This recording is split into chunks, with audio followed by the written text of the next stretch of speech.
humanity is waiting for History of the World Part 2. We're clinging to that hope. What are the chances? Thursday. I'm working on it. I like the idea. I just, there's a lot of things I haven't covered in history. Like things like the Civil War, and and George Bush saying, "Hey, let's go to war in Iraq." I mean, that's a good thing to have fun with. So maybe. And you guys now, you get together at night and you guys are watching Breaking Bad. How's that going? Every night. Oh, yeah. We hadn't seen Breaking Bad when it first came out. As a matter of fact, we're waiting for this to go over to go home and see the rest of. Have you seen Breaking Bad? We love it. One of the best things ever made. I mean, there are a couple of good things ever made. Television per se has a lot of real. I mean, good, bad, and indifferent. No, it's terrible. But there are things like Breaking Bad, like Justified, like The Good Wife. Like there are a couple of things that are really good, and 30 Rock was good, and The Office was good, and a few here and there. Claire Danes, we love. Yeah. What do you love about Homeland? Homeland. We watch Homeland, and she is really, by the way, remarkably talented. I think Claire Danes is the prettiest, funny-looking woman I've ever seen. She's beautiful, the most beautiful, funny-looking woman I've ever seen. Well, you guys, you've discovered all of the great, beautiful, funny women, like Madeline Kahn and Terry Garr. And Madeline Kahn. Make you cry. Madeline Kahn was a flat-out genius. She just got it. She had it in every. Andreas Voutsinas, who played Carmen Gia in The Producers, the roommate, the gay roommate of Roger Debris, said, I said to him, well, what's your judgment? He said, what a very good casting director. How do you do it? He said, oh, you got it or you ain't. And I said, all right, and you'll know. And I said, first, by the way, Andres, you cannot start a sentence with or in America. It's either. I mean, we don't say or. We don't say, or you got it, But anyway, and then Madeline Kahn came to my office, and after 5 minutes, but first of all, I asked her, I said, I'd like to see your legs. She said, is it going to be this kind of thing? I mean, I said, no, I'm happily married, no. I said, the character that you would be playing is Marlene Dietrich, in Destry, and she straddles a chair, and it's all legs, and so I need legs. So she's right. She showed me her legs, and I said, the rest of it you got, And she had great legs, by the way, beautiful legs, and she was incredible. I didn't have to direct her in Blazing Saddles at all. She leaned on the wall. She missed. Hey, by the way, I mean, everything she did. By the way, this is very interesting. Last night, I showed him on YouTube. I went to YouTube, and I found Madeline Kahn singing a song he wrote for her, which is "I'm Tired." Yeah. It's brilliantly written and brilliantly performed, and we watched it last night.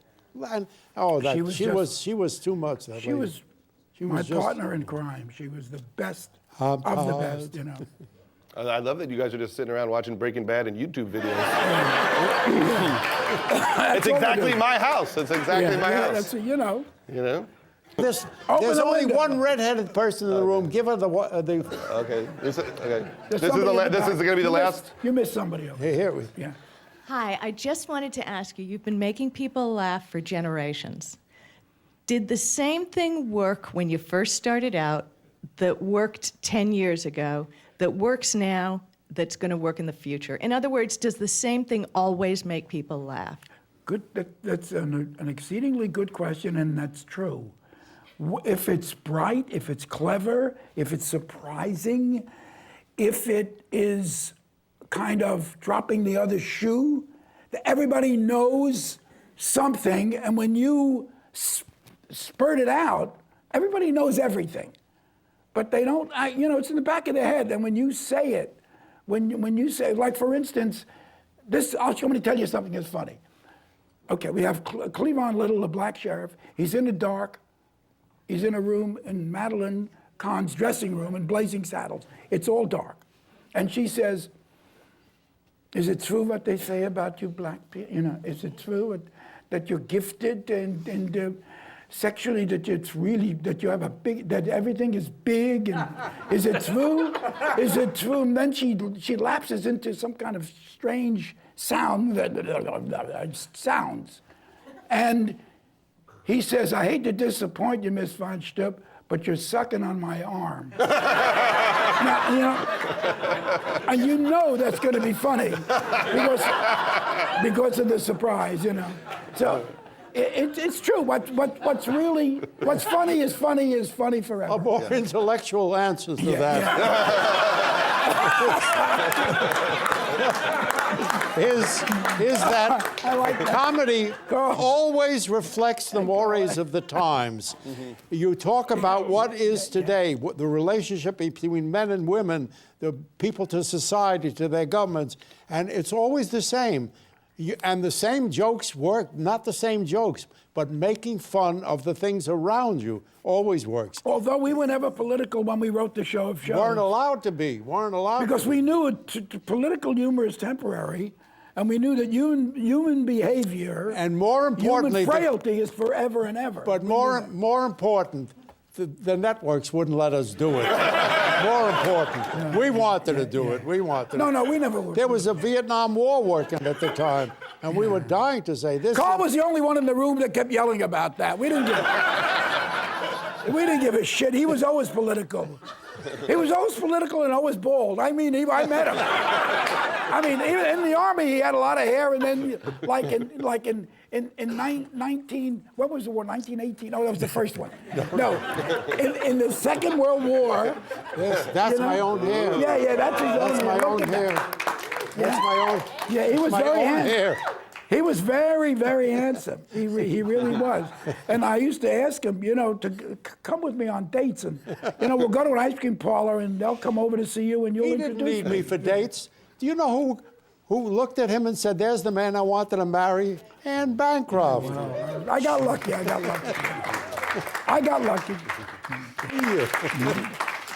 Okay, this is from Ron Howard. You know Ron Howard? We know Ron Howard, short, Sure. red hair, when he had it. Yeah. Opie. We know Opie. We know. Yeah, Mel, read it. This is you. Okay. For you. Okay, so it says, What did it read it? for both greats. See how he took an 8? He spelled Yeah. greats, GR8S, because he's Yeah, trying to see. save characters. Yeah, right. Okay. Did an actor ever really surprise you in a good way, either in an audition or while shooting? How so? Okay, you go first. Audition, I think the only one that I can remember being not only surprised, when I did the Dick Van Dyke Show, I was looking for somebody to play Laura. And I saw about 30 girls, and I said to Sheldon Leonard, who was our executive producer, I said, I don't know who I'm looking for. He says, you'll know when you find her.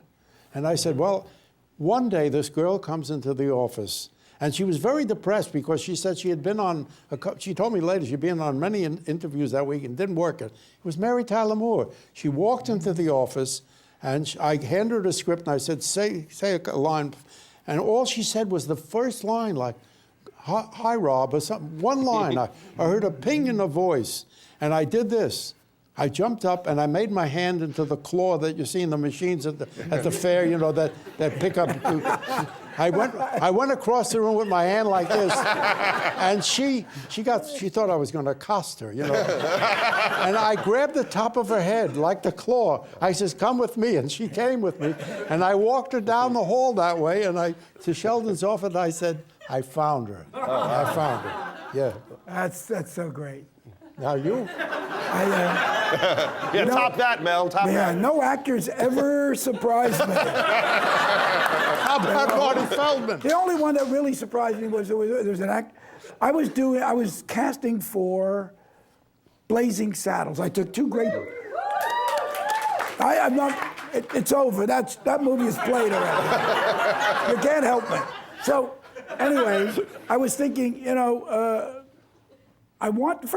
believe it or not, there were two wonderful characters. There was the black sheriff, and then there was the Waco kid.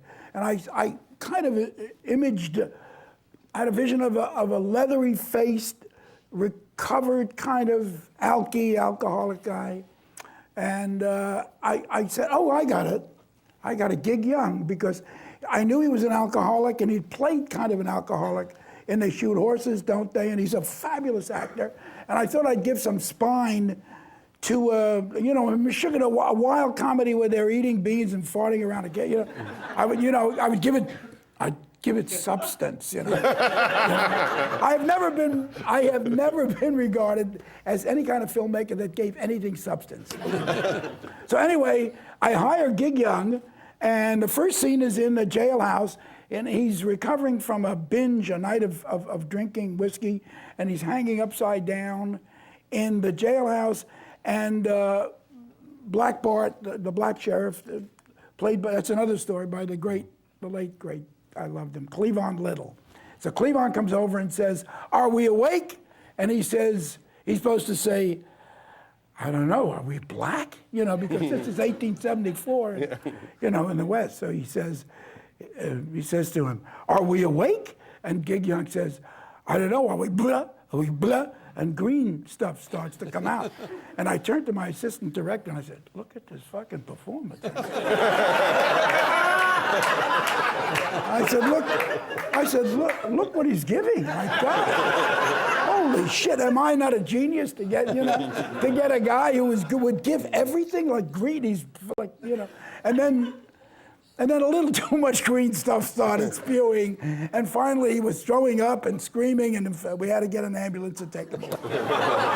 So, I mean, that was a surprising performance, believe me. And I called Gene Wilder, and I told him what happened, and he said, "I'll be on the next plane." He came out, he got a cowboy hat, and he got some guns, and he got a horse. And the next day, Gene Wilder was, you know, my beloved Gene Wilder was there, and I realized, just get good comic actors who can do anything. Yeah. Don't get serious actors, they're no good, you know.